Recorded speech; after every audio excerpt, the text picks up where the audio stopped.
Was that a cold open? What? Rob, you're worried We about won't know cold yet. opening because you don't feel like we're in the zone. But we had the synchronizing claps. Well, I feel for one very in the zone. As do I. We clapped.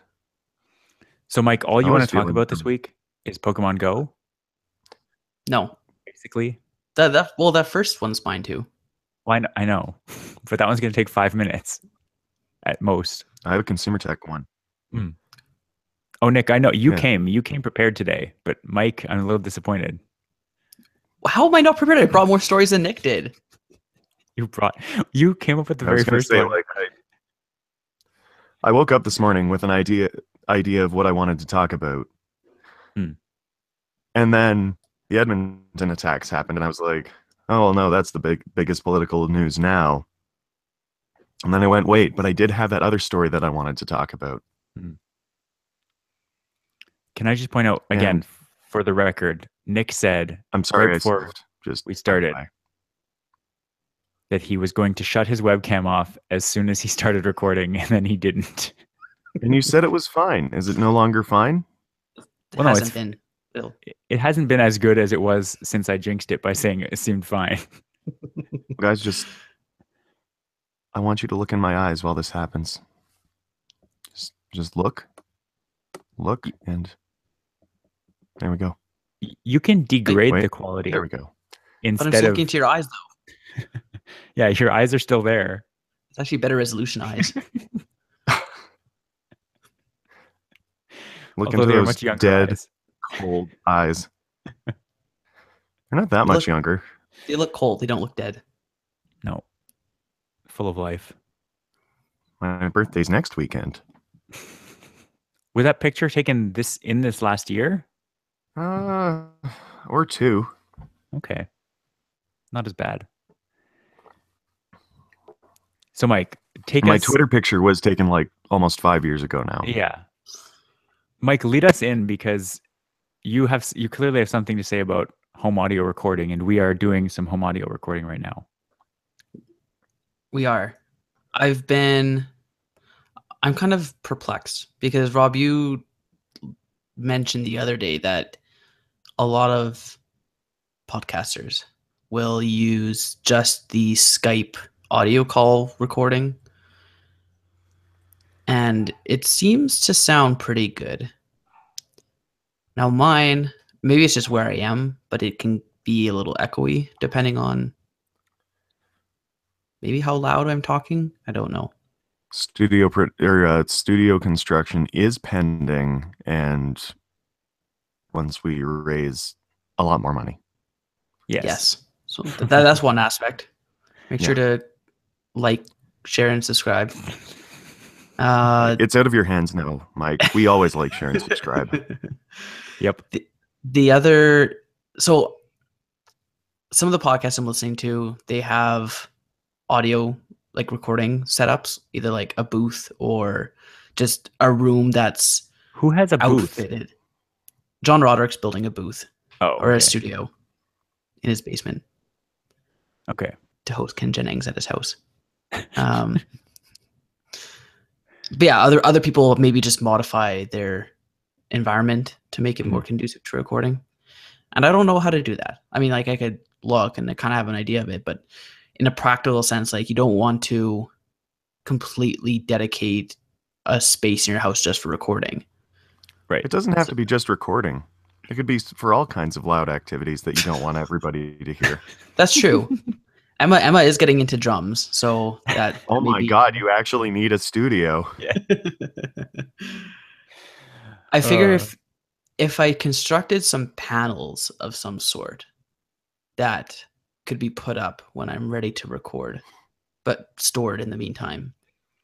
There is. I first of all, I want to point out, I don't think I said that a lot. Like, there are definitely podcasts that use the Skype recording as their final audio, but I think for the most part, it's more of a backup. Like, there's a program you can get on the Mac called Skype. It's like Call Recorder or something, and it'll let you record a phone call and then send you, or it'll download or whatever, stream that file onto your computer.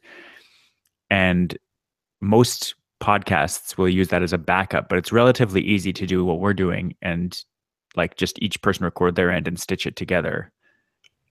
I think most professional podcasts do that as their primary and then have a backup of recording of the call in case something goes south or someone loses the file or whatever might happen. So the call recorder, it treats it as one audio file. And Yeah. Oh, okay. Secondly, you should go and check out, if you're looking for minimal sound treatment for a quote unquote studio, Marco's office. Don't air quote my studio. No, I'm air quoting any studio. Like, so Marco's desk Rob, why are you area. air quoting studios? They're super important. They're real studios, Rob.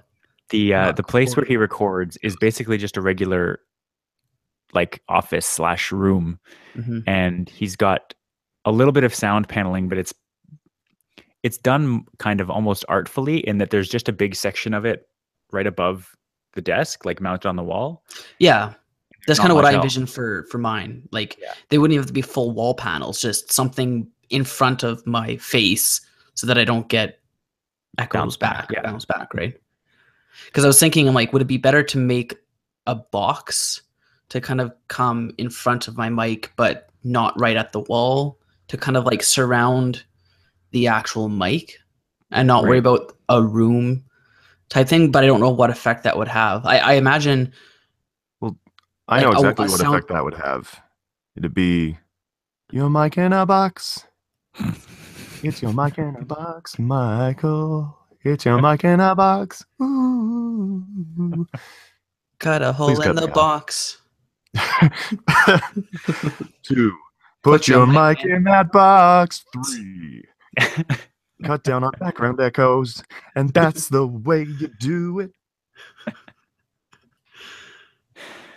I can't see you anymore, so I don't know if that's gone over well So is or that not. your solution, Mike? Like that's putting what my you're mic talking putting my mic in a box. about? Christmas is mic in a box. Hanukkah, mic in a box. Kwanzaa is mic in a box. Every single recording day. Wow, nope. Not So, enough coffee yet. Rob, to answer your question, that is my current leading solution. Okay. Is building some sort of box for my mic to sit in that I'd speak into. Right.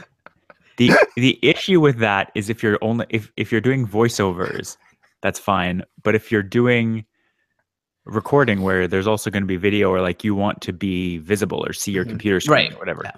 the box blocks most of your vision. I hate when my box block stuff. So actually, funny story.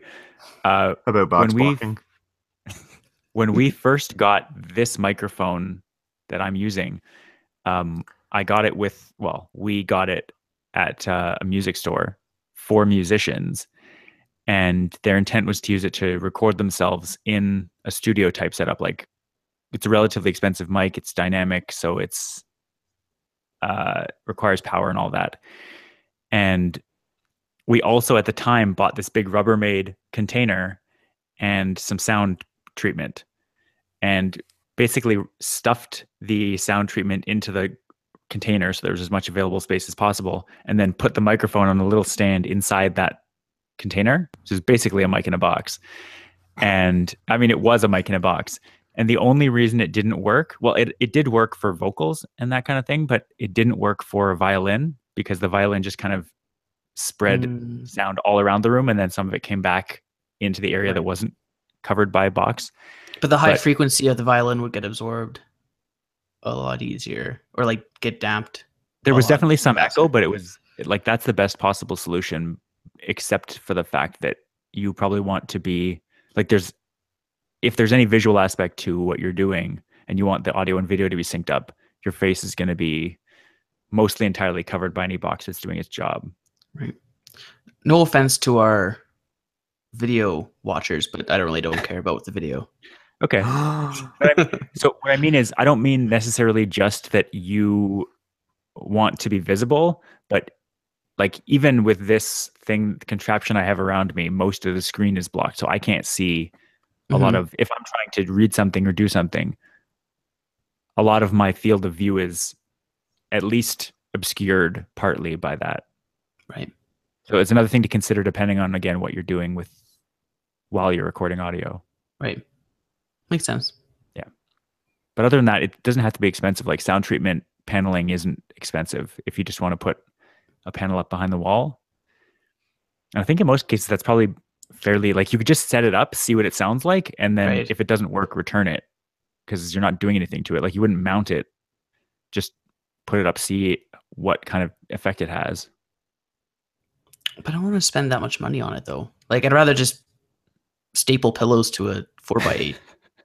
Like if it was $10 or Oh, $20, is usually fine. Yeah. it's like I foam. don't want like hundreds of dollars of paneling. Yeah, it's foam. Like you can use egg cartons if you want. Anything that deflects sound at weird angles. Right. So we're not talking about that silent room. It's a cheap version of that. board. Actually, though, for real, they've used the same technology to boost the efficiency of solar cells. Yeah, they have. If you get a microtexture, I think they use like hydrofluoric acid or something like that, and it cuts like little square pyramidal structures in. That has to do with like the angle of incidence on the glass, though, right? So that it's not hitting at right angles as much, or at incident angles that reflect a lot. It cuts down on like total reflection. Yeah. So you're less normal to get reflection off of just a straight flat surface than you are one with texture, because like if it's near normal incident to the plane of the plate, it'll reflect down a couple times and then you get that little extra boost. Well, the normal incidence is the ideal case, but that's not usually what you get with solar cells. Like you can't count on it. I think you optimize for it, but you can't. I remember reading that normal incidence actually isn't optimal for total. Oh yeah, sorry. Solar absorption. What I should have said was near normal, not normal. I think even like I don't think you even want subnormal. Like if you're talking like total sunlight hours per day, you get more energy absorption, I'll call it. I don't know what the correct term is. If you're at what's that? Efficiency. Yeah, but I mean like total sunlight absorbed or used to generate power is optimized when it's at like, I'll say 45 degrees, because on average, like it doesn't need a sweet spot to get optimal absorption. You guys know what I'm talking about at all? If that were true, why would solar panels need to follow the sun? If you can have them follow the sun, then great. But you'd want them to follow the sun, but slightly behind or ahead or off axis? If you don't have the ability to follow the sun, because sometimes like if it's on your roof, you're not going to have it follow the sun. But so you want to optimize for like total average energy absorbed, not maximum energy absorbed for a specific time of day. Right. But we're not talking at all about a podcast or audio recording space where you're always going to be in approximately the same spot, sending the waves out. Right. No, we're not talking about audio at all. We're just talking about solar cells right now. Makes sense. Yeah, that does make sense. You'd want, it's not the angle of incidence; it's the angle of placement. Like the area under the curve. Yeah, for your energy absorbed versus time graph. Yeah, we were talking about totally different things. Yeah. So, yeah, it's not very expensive. Like you can go, even places like Home Hardware or something might have some kind of just light foam that would work as sound paneling. And then or Rona, maybe even Lowe's. Or Totem, RIP. Are Totems actually gone now? I know they were bought, but Rona bought them and they phased out all the actual. That's sad. Stores themselves. RIP Future Totem. Shop. RIP Totem. Okay. Well, I didn't even hear what you said, Nick. Oh, what's Totem? It's a hardware store. It was Alberta. I wouldn't even say even Calgary. Oh, it was Albertan. Okay. and Rona Yeah. bought them a couple years ago. I think just 10 years after ago, we worked something there. like Yeah. that. Yeah. I see. This is why you need transitions between segments. We didn't say you didn't get to transfer between segments, Rob. We just said we wanted to try a cold open. We need an audible ad inserted right here. Oh, I know. That would be great, wouldn't it? Okay, so before Nick joined the call, Mike and I were discussing that the last time we talked about Pokemon on this show was before Pokemon Go Fest, which seems atrocious to me, but is actually reality. So, Mike, why don't you bring us back?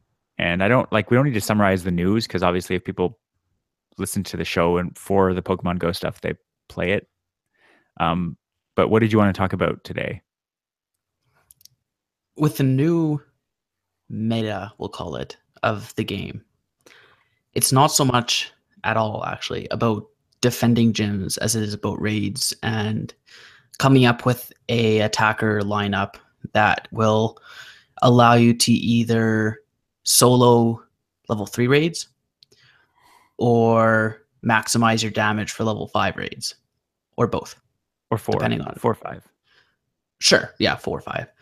We'll say Tyranitar and level 5 because no one does any other level 4 raids pretty much.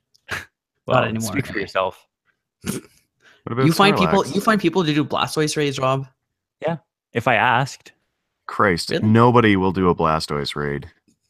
I did a Lapras raid last week, and I was shocked that people showed up for it. But I mean, like, I think Lapras is kind of an exception because it's cool. Well, And who wouldn't want Lapras? Yeah, the relevance of the raid, like the usefulness of raids, is in nobody needs a Snorlax as a gym defender anymore. Nobody needs a starter because they're useless for everything. But I'm no, they're sorry. useless in this game for everything. What are they useful for? McGee wrecks house, Rob. Okay. Grass Venusaur- attackers are on notice now that That's- he knows Vine Whip and Solar Beam.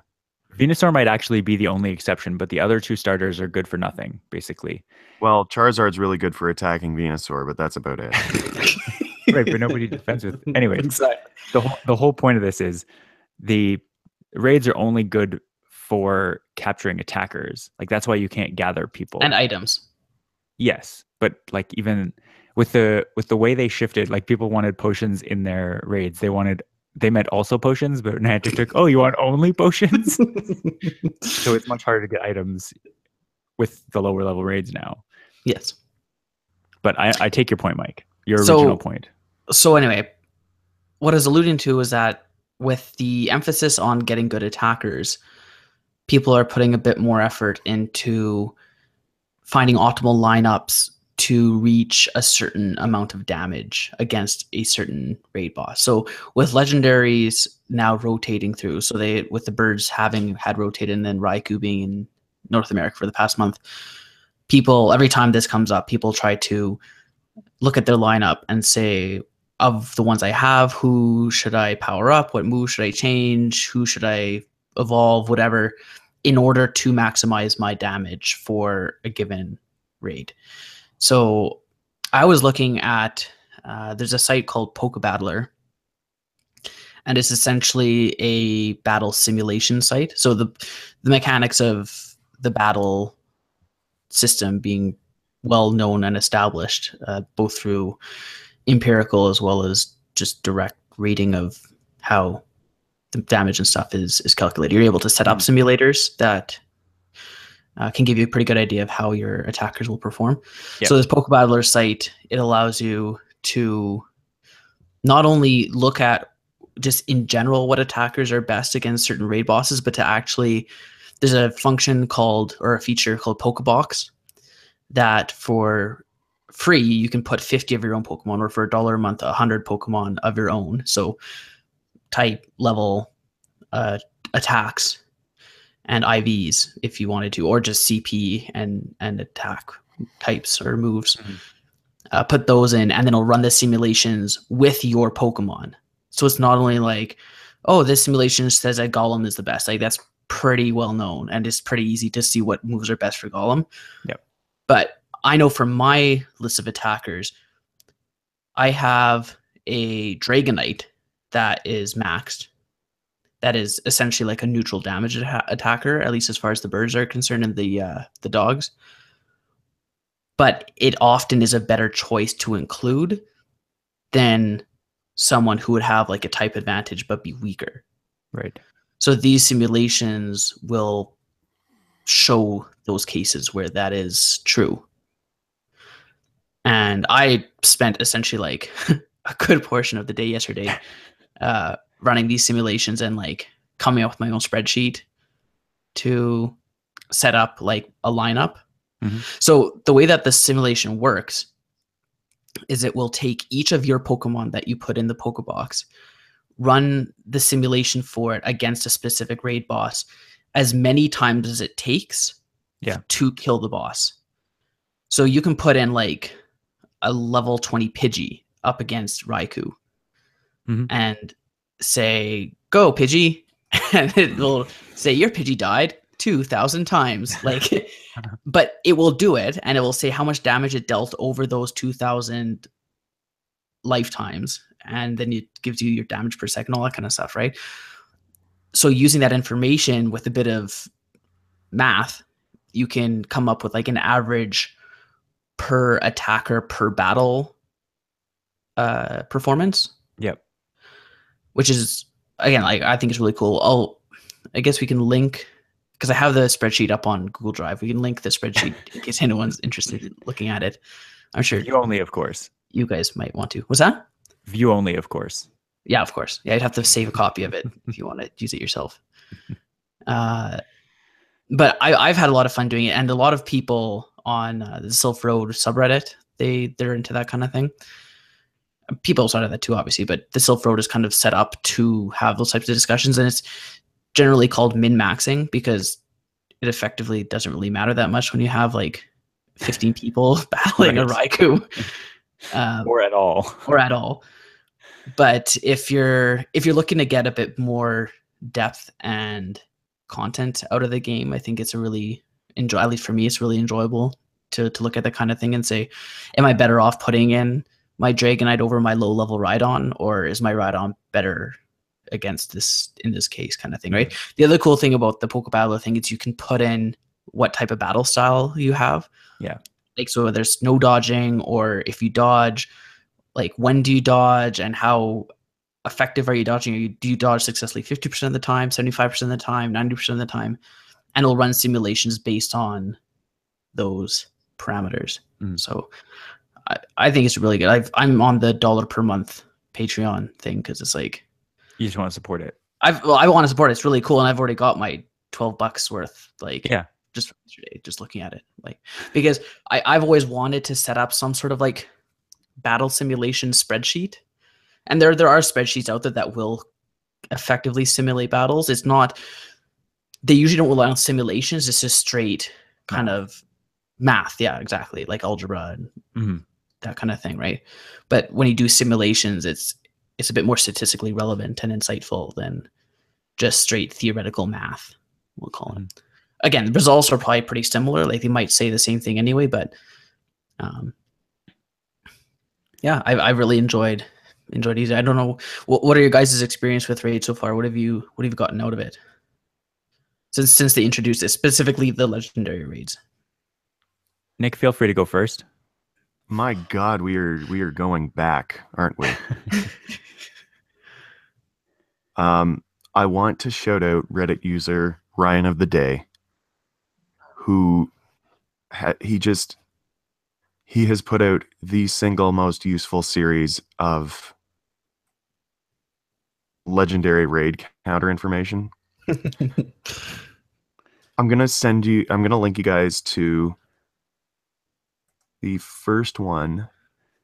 These are the joke ones, that right? I discovered that he put they're useful, but they're joke funny ones. Yes. Yeah. Okay.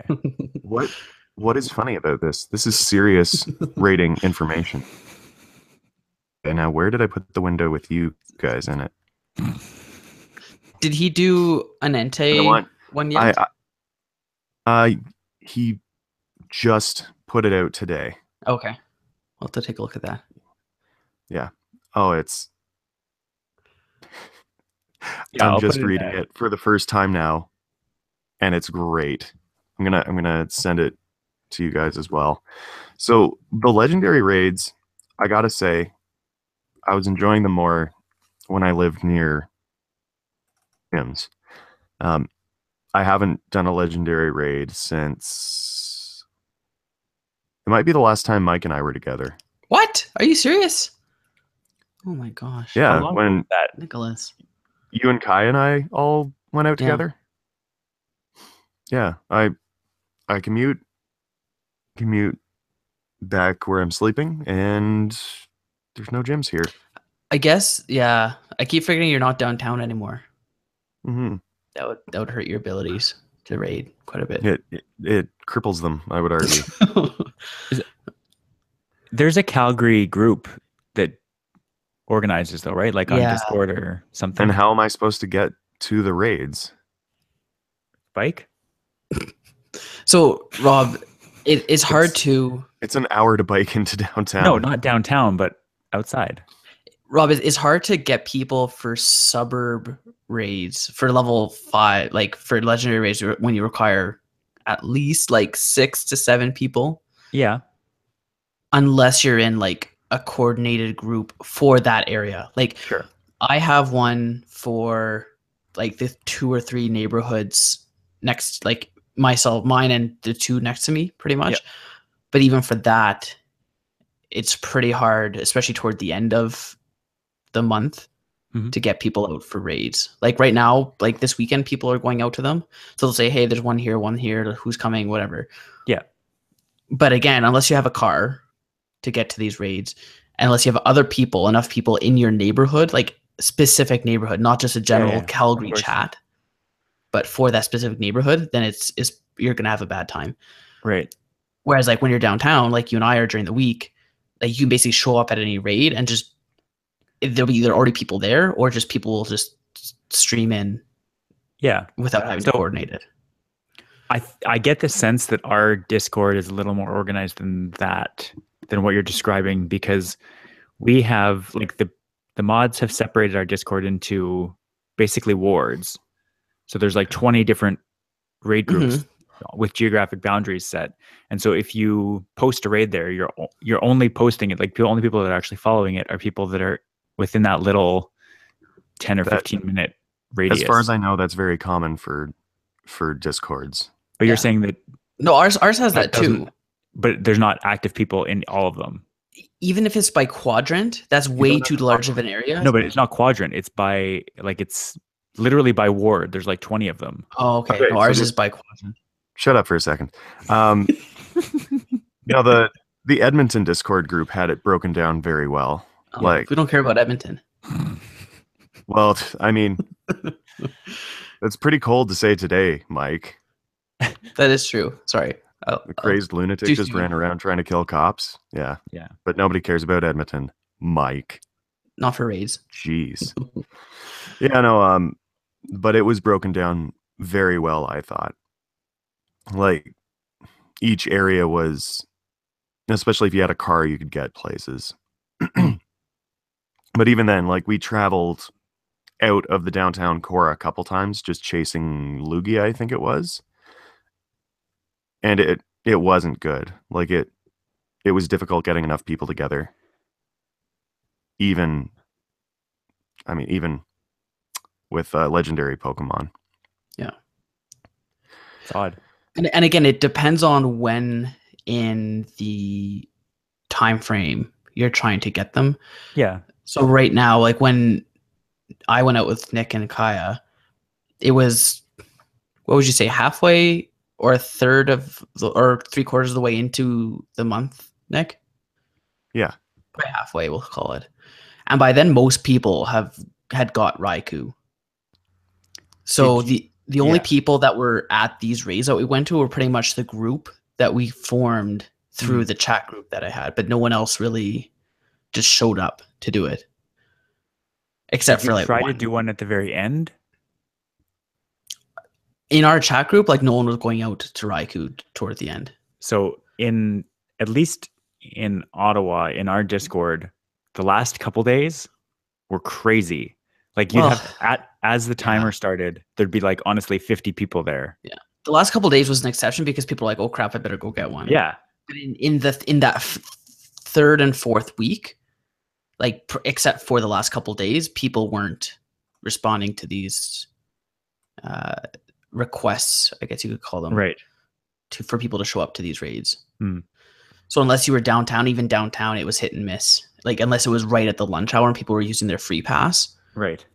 You usually wouldn't have probably this week with Entei being released, you'll have people show up, 10 a.m., 2 p.m., whatever, like anytime during the day downtown. But once that third and fourth week hit, it's going to be lunch hours basically. And after that, no one else is going to make a point to come out in the middle of the day to do it. Speaking of, Mike, do you want to have play date again some weekend? Go out Entei raiding? Of course. We can do that instead of going to that movie. If you want. It looked like a cool movie. It did look like we can do both. So we're going into social plans corner now.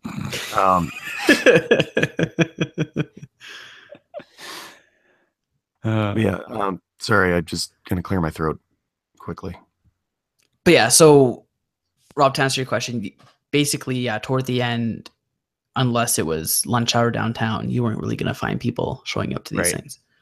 The thing, like, and maybe this is Ottawa being different, or maybe this is just kind of my mentality showing through, but I feel like if you had the knowledge that if you went to like now that the eggs give you an hour notice, if you show up 5 minutes after, or like 2 minutes after, or right on the start of the egg, and you have 5 or 10 minutes to wait around, if you had the expectation, or everyone in the city had the expectation that you'd be able to do that raid, people would show up, right?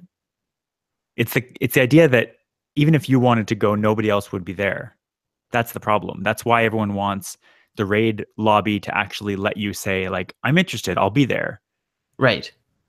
So what our Discord does, I see what you're saying. Yeah. So like you might have 8 people who would go if they knew people were going to be there, but because none of them know everyone else, the other 7 want to go too. Yeah. Then no one shows up. Right. But it could be 8 of them if they all knew each other wanted to go. Right. That's been my experience. And so our Discord has been really good with that because anyone can just ping a raid that, like, you can set up alerts for specific Pokemon. Like you can specifically set up, I want to see all the legendaries, or you can name any of them by name. And anytime anybody wants to do one, like if I'm even vaguely interested in starting one, like if I'm like, okay, I could go at this time, I'll just ping everybody with the raid, who it is, and the location. And then people can just react with an emoji to show interest. Like that's been like, I've never seen that fail. I've never seen anyone complain that it didn't work. And sometimes if you're in a rural area, you might get no interest. But if there's anybody that's interested and they're watching, then you'll get a raid. Rob, I'm going to quote you and say, well, bully for you. No, but so I'm not trying to brag or anything. I'm saying, like, I think that the problem is that there's no in-app communication between players. But in Ottawa, we've managed to solve that. I think the problem is that when we say suburban, you consider yourself suburban. I don't. And don't actually appreciate where you live. I've done though, actually. I've done 2 or 3 raids that I can't solo in my area or further. And it's only because I had coordinated with people in advance to say, we'll be here at such a time. And a bunch of people committed to that. Other than that, I've never been able to get anybody. I've gone and showed up at raids right at the beginning and in the middle and near the end, and there's nobody there. Like if you don't coordinate. Legendary raids? That contradicts what you just told us, though. No, but so that's what I'm saying is that the ping system lets you know whether people are doing it or not. Yeah. Like we have, like, any Discord, I don't think you can actually ping that many people, but like people follow along. Yeah, they've set up a weird system because the Discord group has more than 1,000 people, so you can't directly ping everyone. Like the @everyone doesn't work, but you can set up keywords that you basically follow along to lists of keywords. And so you don't have to ping everyone. You just ping a Pokemon name, and that triggers everyone that signed up for that Pokemon to get a ping about it. Yeah, but everyone has to do that themselves. You If can, they want.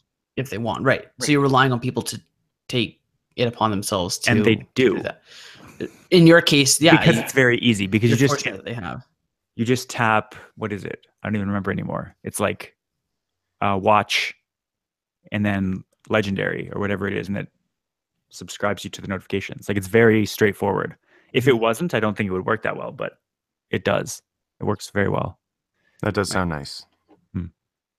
Not in suburbia. It's not going to generate raids when there's no interest. But if there is interest and everyone's just kind of disparate and doesn't know about each other, then it can bring them together. So Nick, coming back to battle mechanics, I want to talk about that for a bit, because I am interested in hearing your thoughts on the min-maxing thing and trying to tweak your lineup if you have for these raids. Yeah, again, either for level 3 solos or Tyranitar / level 5s. Like, have you used anything to tweak your lineup, or have you just played around with it yourself to see what works best, or what have you kind of done? Sorry, I was clearing my throat again. I think we've talked about this before, and I prefer having, rather than having like 6 Tyranitars, just all at level 30.5 or whatever the breakpoint is. I prefer having a more diverse group at my disposal. And I mean, I know that the consequence of that is that I can't solo higher level raids, but I would prefer having like a couple Tyranitars, because now I have one with Stone Edge, and I did want one with Stone Edge, but I have I have 2 Tyranitars, and I would prefer taking an Umbreon in addition to that, or I don't know, something else that can exploit some weaknesses, like having a really high level Scizor instead of another Tyranitar. Right. But is this answering your question at all about my lineup? Kind of. Like, you're not. So say when you're going into a raid with, say, 12 people, like a legendary raid, like, you're going to beat it, so that's not an issue. Yeah. At that point, you're looking to maximize your damage to whatever end that might be. So when you're doing that, how are you setting up your lineup? You're just doing the same thing with type advantages, basically? Yeah. Would you take in an Umbreon over your maxed out Dragonite against Raikou? Against, or not Raikou? Against I guess Umbreon's not a good example. Like Lugia? Say like a low level Rhydon against Raikou versus your Dragonite. Ooh.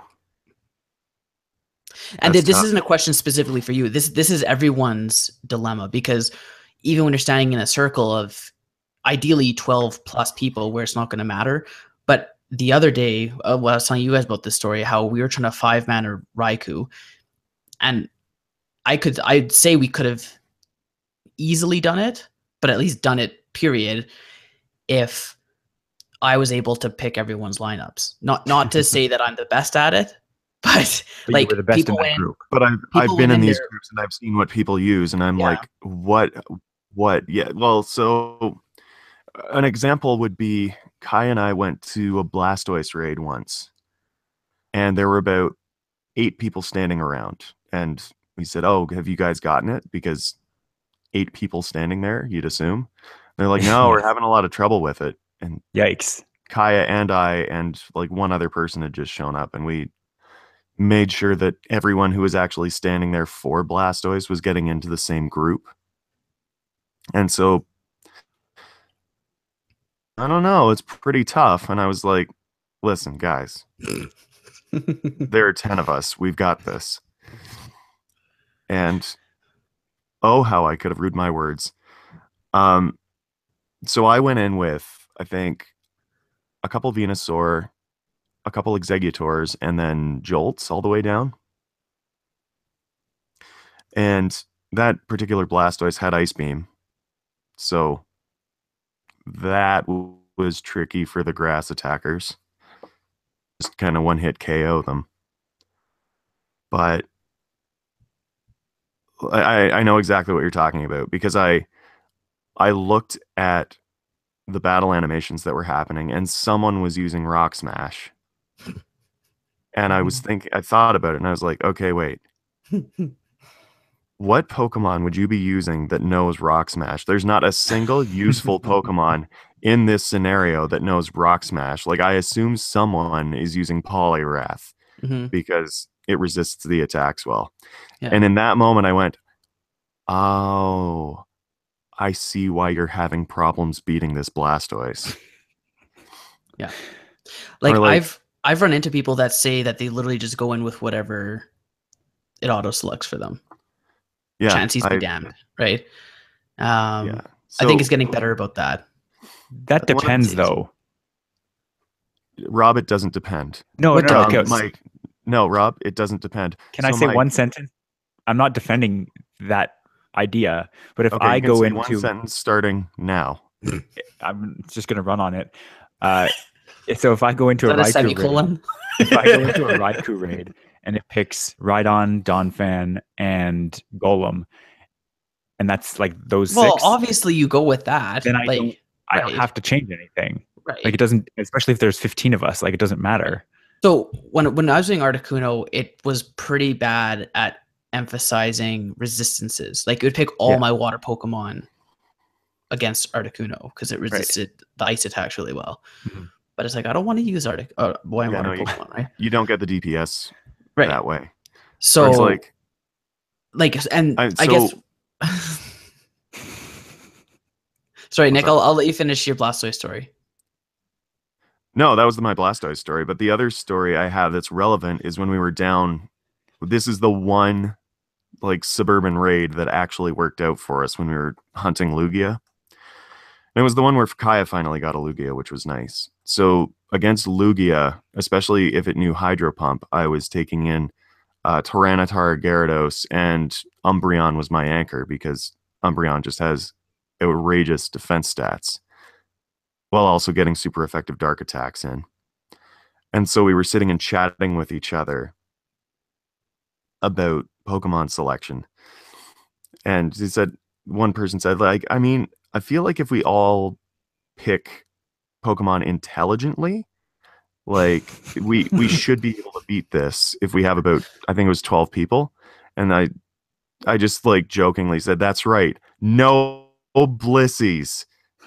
All of us chuckled, and then another guy looked over and said, not even with Pound and Hyper Beam? I was like, yeah, no, it's Blissey is a Pidgey. Like, you could just bring in a Pidgey and have the same effect. And there's just this pause, and like, well, what about Snorlax? It's like, I mean, Snorlax is okay. It's definitely better than Blissey. And I swear to God, like 6 Snorlaxes started that raid against Lugia, all using a bunch of them using like Zen Headbutt. Yeah, right. I was gonna say. So wait, people took you saying that as like, oh, okay, I can use the Snorlax then. It's like, no, that's like second worst, not. Yeah, it's like they were gonna start using Blissies, but then I talked them out of that, and they're like, oh, well, Snorlax, yeah, that's much better. Yeah. Yeah. And I mean, so it is much better because Snorlax is actually capable of delivering damage, but God. When we were trying to do our 5-man Raikou, it was like we were so close. We only needed like 2 or 3 more seconds and we would have had it. So I'm like, but in that time, in that session with the 2 or 3 Snorlax or 2 or 3 seconds, one of the guys used a Steelix. And I can guarantee you that Steelix was not very high level because people generally don't power up Steelix. So it's like, well, okay. Not usually. Not usually. I think I'm the only one with like a close to max Steelix. What would you consider close to max? Well, I have an actual max Steelix. Oh, baller. What's my 100% one? What would you consider max or close to max? I'm trying to... Max for your level. No, but... max... Like, what's max? What is it? Over level 30, Rob. Mine's way over level 30. Mine's Steelix? 2013. Maybe that's around level 30. Probably. Anyway, point is, this guy brought in a Steelix, and it's not going to do very much. Not when you're trying to 5-mana Raikou. But he picked it because it's ground type. Which I totally get. That's fine. Like, I get that you're trying to type match, right? So it's and so I'm like, okay, well, if you have something with higher attack, like even like a Dragonite or something, right? Because most people have like a pretty strong Dragonite. He's like, oh, I have a max perfect Dragonite. I'm like, yeah, Jesus no, Christ. that would do it. Let's try that. So I'm like, I said, let's do the exact same thing we just did, but use that Dragonite instead of Steelix, and we'll be fine, right? Because we only needed 2 or 3 seconds, and this Dragonite would have done it. Yeah. And no, failed by even more time this next time around. I don't know how, but yeah. So Rob, because you were asking, my Steelix is 2216. Okay. Yeah. And mine has a ways to go. I think it's level, well, especially because you get like what, 15 per power up, because it's yeah. I'm guessing around level 35, 36 or so. Mine's none of mine are very good. 2350 and it's 37.5. Okay, my power up is currently 7,000 Stardust and 8 candies. So I do have a way to go. Never mind. Getting there. Where's my Umbreon? So in terms of the stories that I have relating to simulations and interesting things, for me, it's mostly like the raid equivalent of putting in themed gyms. I like seeing that what was it? It was Tyranitar, or was it Lugia against a bunch of Murkrows? Like if we put in 20 maxed out or level 30 Murkrows, and like each of the 20 of us has 6 Murkrows that are pretty high level, can we take down this Tyranitar or this Lugia? And that's the kind of thing I like seeing. It's like people thinking of interesting ways, or people that recreated the loading screen with the Tyranitar and like facing a Pikachu and a Hoppip and a. Oh, I hadn't seen that one. That would be funny. Yeah, those are the things that I look for more than like trying to get the most, like being instinct and in a place that's dominated by the other 2 teams. I'm lucky if I get more than like 8 balls. So I'm looking to maximize those in any way. You've just described everywhere. Well, I know I've described most places, but that's what I mean is that. No, in our area, instinct is overrun. We run this part of town. Well, you're also very well organized. Yeah. Yeah. I mostly get annoyed because it's like my perception of people. So I know that I'm obviously biased, but it seems like if I put Pokemon in gyms close to me, the other 2 teams never let me get to 8 hours. They only let me get 1 or 2 coins before they take the gym back. I'm like, there's no incentive for me to do gyms. And so you're just going to be stuck in that gym because nobody's going to take it down if you just put it right back. Like, let people get their coins. You can't.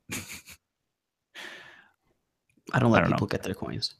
Sorry? I don't let people get their coins, not intentionally, but but if I'm going to take a gym, I'll take a gym. I do consider if I already have a couple, like if I'm likely to already get my coins for that day, I'm not going to take down a gym just to like have another one. I will look and see, has it been 8 hours? Am I actually potentially getting them coins? Then do it. Right. But I do consider that, and I feel like everyone else just like, someone took my gym down, got to go take it back. It's like, come on, have some rotation here. You got your coins. Take it easy. No, I disagree. Well, especially when I was unemployed and in Edmonton. Paint my little section of town yellow. Yeah. If I saw one that was going to be particularly problematic, I'd wait to take that with Kyle later in the day. Right. Wait, what would be problematic? Yeah, I was just thinking. Like 6 if it would take like a 8 longer minutes time to grind. 4 minutes? Yeah, basically. Yeah. Okay. I think gyms pretty much only take max like 15 minutes if it's like a high blissy, fresh, high blissy, high Snorlax. That's about it. And then like high bunch of other stuff maybe.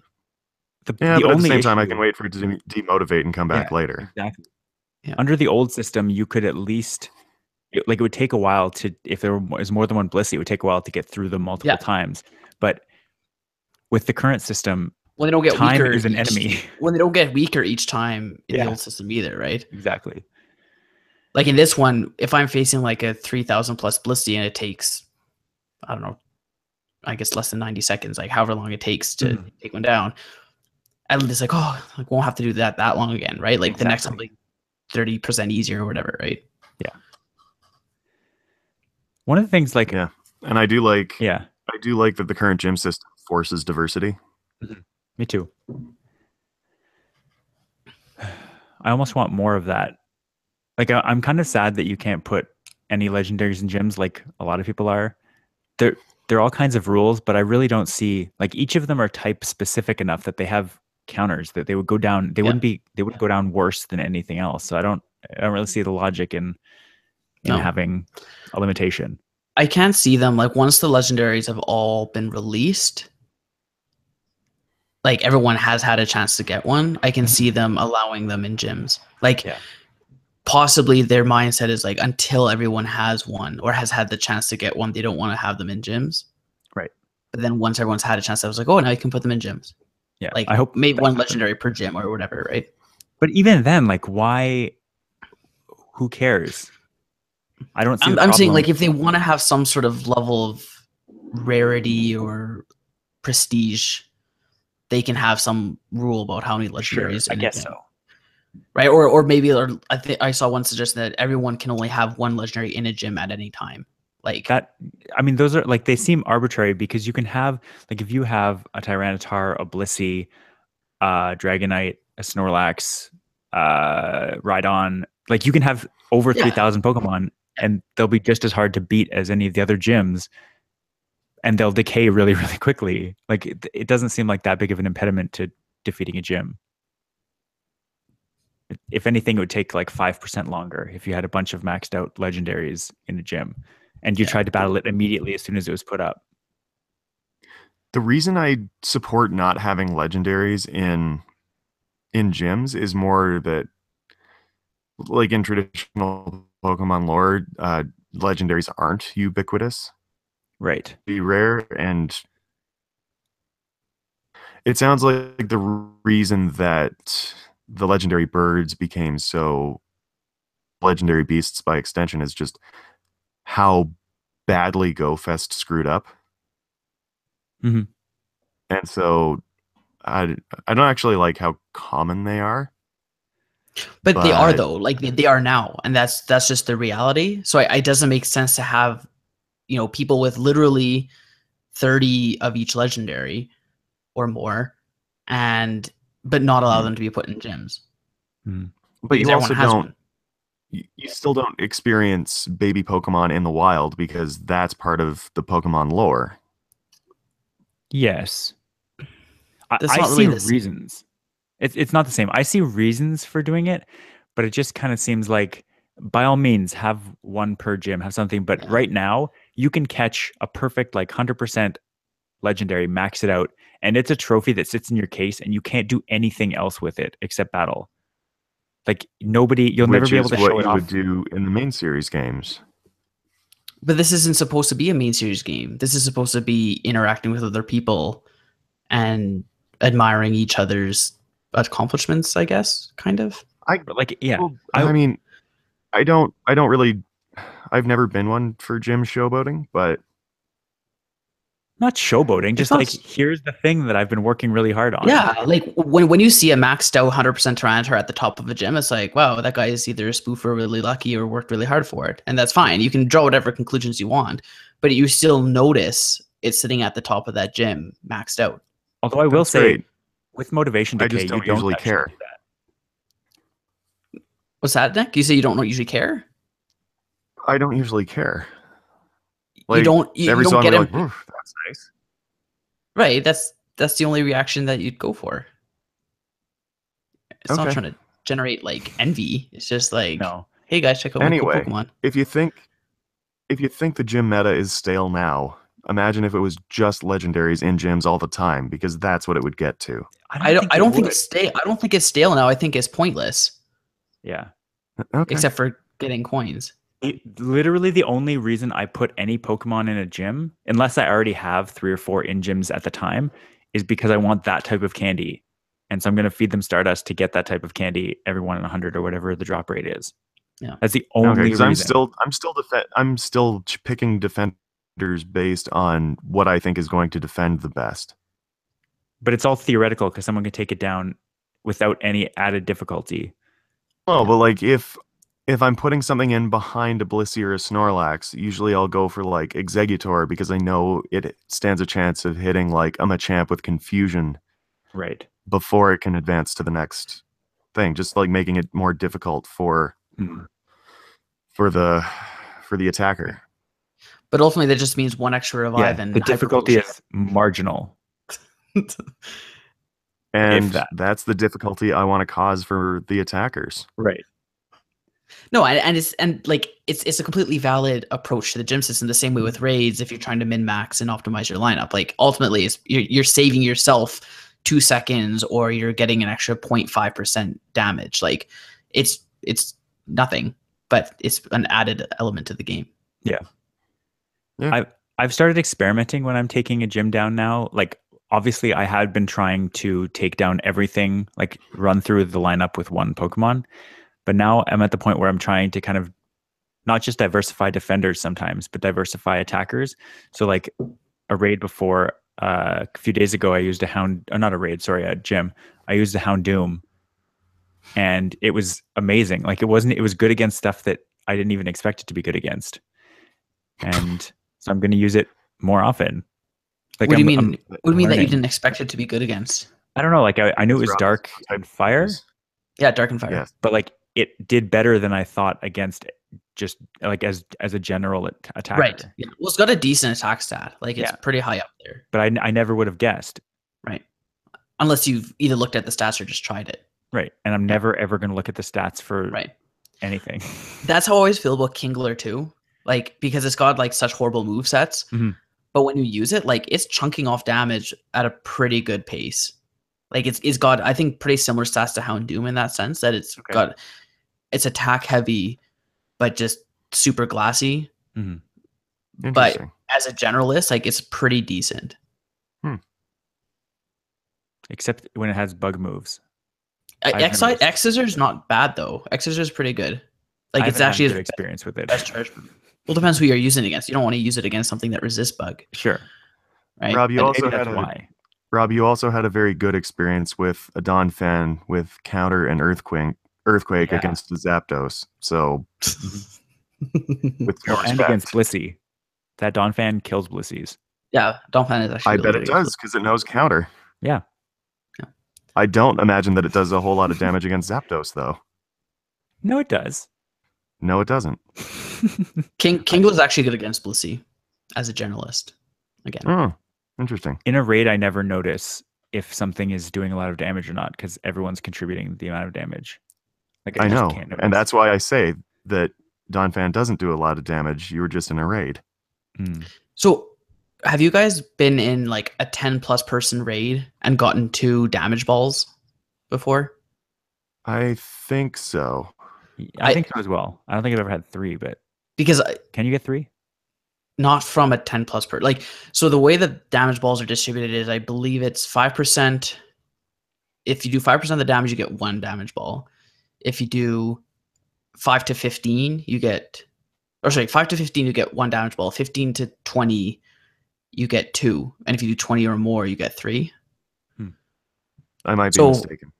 So to get 2 damage balls with 10+ people, you have to have done 15% of the damage, which means someone wasn't pulling their weight. Right. Which I'm always shocked by. Like I've had 2 damage balls in 10+ person raids. Like I'll still usually again optimize for maximum damage, but I pretty much know I'm only gonna get 1 damage ball either way. And then when I see 2 of them, I'm like, how did I get 2? Like, because I'm usually paying attention to who's attacking as well. But again, it goes back to like if someone's using a 1200 CP Rhydon, like that's gonna do not much damage, right? Yeah. Regardless of type matchups, right? And so that's kind of what I was getting to with my my Raikou story is like you can focus on the type matchups, but unless you actually look at your lineup and compare, your strongest generalist attacker versus your type advantaged attackers, like you might actually be better off using your high Machamp or Dragonite than your low level Rhydon. Which again, I found to be the case with these Poke Battler simulations. Like even my Machamp is like pretty decent for DPS, even in neutral type advantage. Yeah, I heard an argument last week, and it really kind of changed my perspective on the game. They were talking about how much experience you have versus how long you've been playing the game for. And we've talked in the past about how when the game first came out, like you barely got any XP for anything. Now you get so much more. But if someone has been playing for 2 months really, really heavy, or 3 months or something, and they're at level 37, where I am now, their team is going to be so, like, their Pokemon are going to be so much worse than mine, unless they're paying a lot and like doing other tactics. But if they're playing the same way as me, they might have the same amount of XP as me, but they're not going to be as good because they haven't had the same amount of time to collect Stardust and collect candy and all that stuff. Just because experience. Well, collect particularly strong Pokemon too. Like that's a bit of a crapshoot. Yeah, I was thinking about the Stardust rate too before, because like you were alluding to, you generate XP a lot faster now. Yeah, but I felt before I was collecting Stardust about as quickly as I was leveling up. Yeah. So it basically timed up well that when I leveled up, I was able to max out what I wanted to, and then I'd accrue Stardust until the next time I leveled up. Yeah. But now, like, you can level up way faster than you collect Stardust. Yes. Except for these Stardust events, obviously, right? But even then, right? So yeah, for sure, it's a lot different now if you're just starting out, and you're gonna have a different looking lineup, I guess. Like, I remember when I was at level 30, I felt like a lot of my Pokemon were at level 30 with me. And now that I'm at level 37, I think only one of mine is actually at level 37 and a half, or whatever the 38 and a half level is, whatever it is. Yeah. There's only my Jolteon, I think, is actually fully maxed out, just because he's my favorite. Yeah, but I only have 2 that are maxed out currently. Yeah. Oh, really? Other people, Sprouts and Mrs. Doubtfire, my Blissey. If there are level 30 players that like are hitting level 30 today, for instance, they're not going to have all their Pokemon at level 30. Like, there's no way. It's just not, like, you gain XP so much faster than you're able to power them up. Yeah. Yeah. There's someone in our chat group who started, I think she probably started the account whenever and then didn't play and then got back into it. But she still doesn't have a lot of like the starters or like a Blissey and like all these types of Pokemon that most people who've been playing for a while have. Right. So she's going to like, she's wanting to do these Blastoise and Charizard raids or Venusaur raids, and no one else is doing them right now because people, if they were going to do them, they did them when they first came out. Yeah.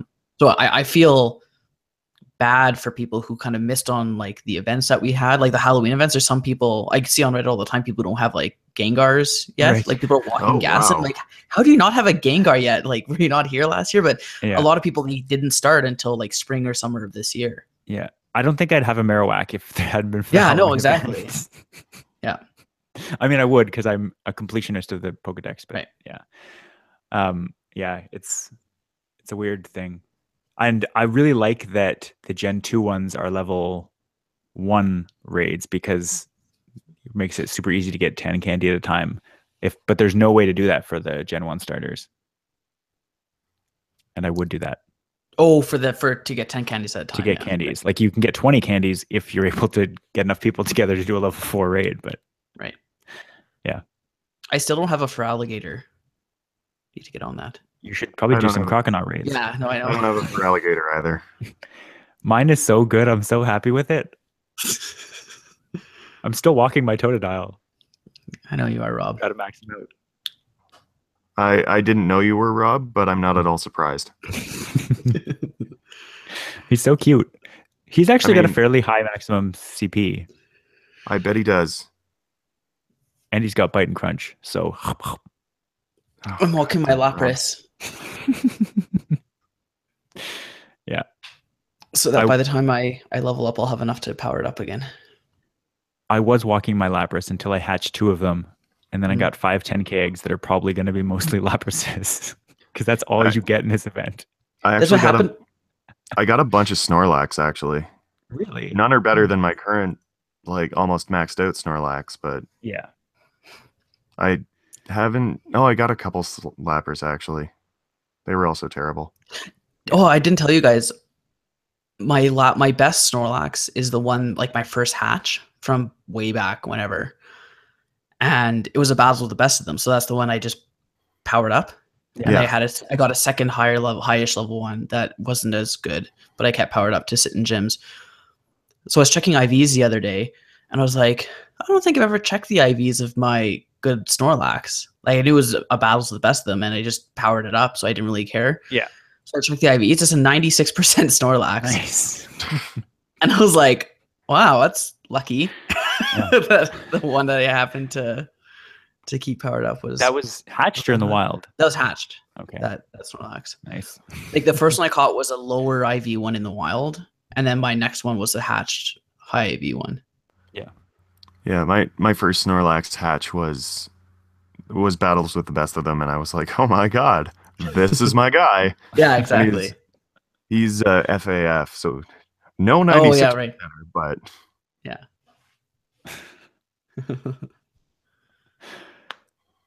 Yeah, good on you, Mike. I'm really glad we got some topic diversity in this episode. So do we have any other thoughts on Pokemon Go? No, but I think we might miss my consumer tech story for the third week in a row. How that's not true. How long is your consumer tech story? Because it might fit pretty well right now. Not very long. Well, why don't we do that then? I've made a consumer tech purchase, and I'm very happy with it, and I think the viewers might like to hear about it. I know I would. Listeners. I'd like to hear about it. All right, guys. Well, one moment. I got a new beard trimmer. Ooh. Of course you did. And after freehand beard styling for actual, like, probably over a decade, this has been a lifesaver. Oops. The something 7000 series, maybe? And very happy. It has both a power and a turbo mode. So regular power. And then when you need that extra boost. Okay, so Nick, how many times have you used this? 3 or 4. Okay. Do you ever not use the turbo? Because I always use the turbo on mine. I have never once used the turbo. This is the first time using the turbo, actually. Okay. Yeah. Once I turned it on, I was like, why would I not have it be at the fastest speed it could possibly be at? Also, like, the fact that you can specify the shave you want in millimeters. So once the little attachment goes on, try and hold it up so you can see. You turn the dial, and it moves further out. Oh, nice. Or further in to the millimeter. And it's just so great, and it's been doing such a wonderful job. And That's handy. I can't believe I didn't buy one when I was still freehand trimming my beard. The trimmer that I have, it's similar. So, but rather than having a twist wheel, which sounds amazing, it just kind of clicks. You just have to kind of push on it, and it'll click up in seemingly millimeter increments. I've had clicky ones before, but the clicky one I had before only had, like, it was similar distance range, but there were only 5 settings across that distance range. Oh, okay. Yeah, I have 18 clicks. Too short, and second shortest was too long, and it was terrible. I also bought a cheap one, so what was I expecting? Yeah. So my strategy has been every 2 weeks I trim, but I trim 2 clicks longer. So I'm slowly growing it out, but trying to keep it even. And this weekend is my 8 millimeter trim, which means I've been doing this since probably around the time we stopped recording this. In July.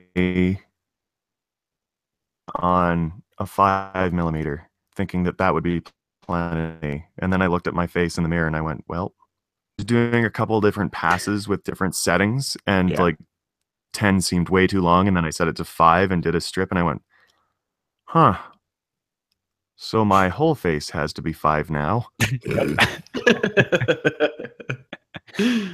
That's a problem. Yeah, so I went to 10, and I was gonna try like 12, 13 this week, see how I do. Nice. I think What's so. your regimen, Thank you. Mike? I use I guess it's a hair cutting razor technically, but with the little like clip-on attachments for the length that you want. Mm-hmm. So I just use that. Like I have a hair trimmer, like a beard trimmer, but it sucks. Like it's not very good. It's Okay. wireless. This one has another. It has another attachment for head hair rather than right. beard hair. I wish my trimmer was narrower. Like it can't get underneath the nose very well. Like it's kind of like Okay. to get in there kind of awkward. Hmm. But no, it works. Like I'm not too fussy with my beard. Like daily, I usually like hand trim it just to get strays that I see, and then every couple weeks I'll do like a more thorough trimming with the actual razor itself.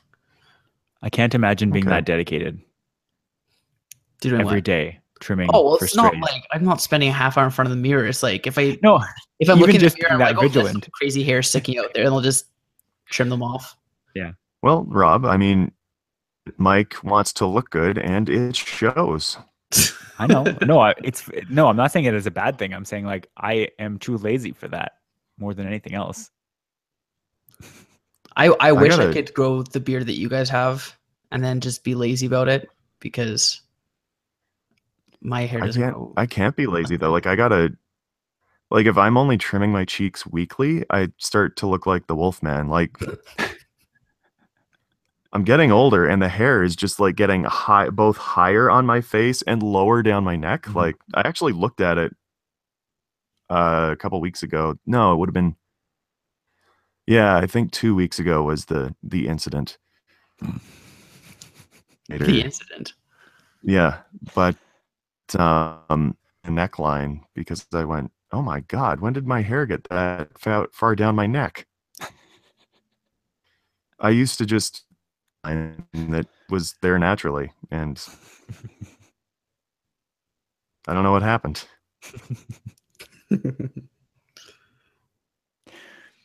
I'm happy to hear about your consumer tech purchase, Nick. It's the least. No, I'm really pleased with it. I heard of it. Sorry? I said it's the least consumer techie tech purchase you probably could have bought, but it is. I'm sorry, Mike. I don't think I mentioned these blades are self-sharpening. Ooh, that and is marginally more consumer tech. Doesn't require oiling. That's right, Mike. It's a high-tech piece of machinery I use on my face. Okay, I'll give you that.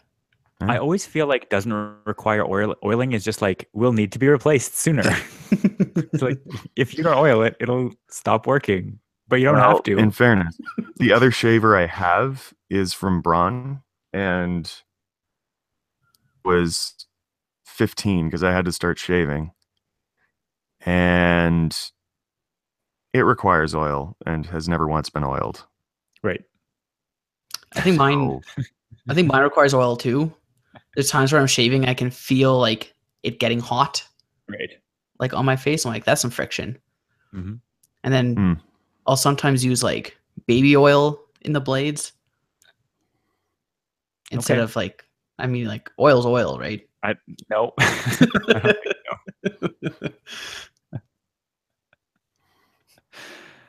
so.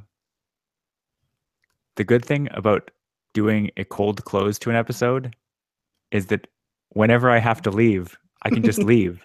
It doesn't matter. Is there anything else you guys want to talk about this episode? We can talk about Elon Musk next week. Yes, we can. Or next month. Whenever. We got time. Whenever it happens, yeah. He's not doing anything until 2022. All right, I should go. I got to get groceries. Yeah, you do. Go buy your peanut butter. You should go. I'm not going to. I haven't had peanut butter in a long time. Like just regular peanut butter. Go buy your satanic salad dressing.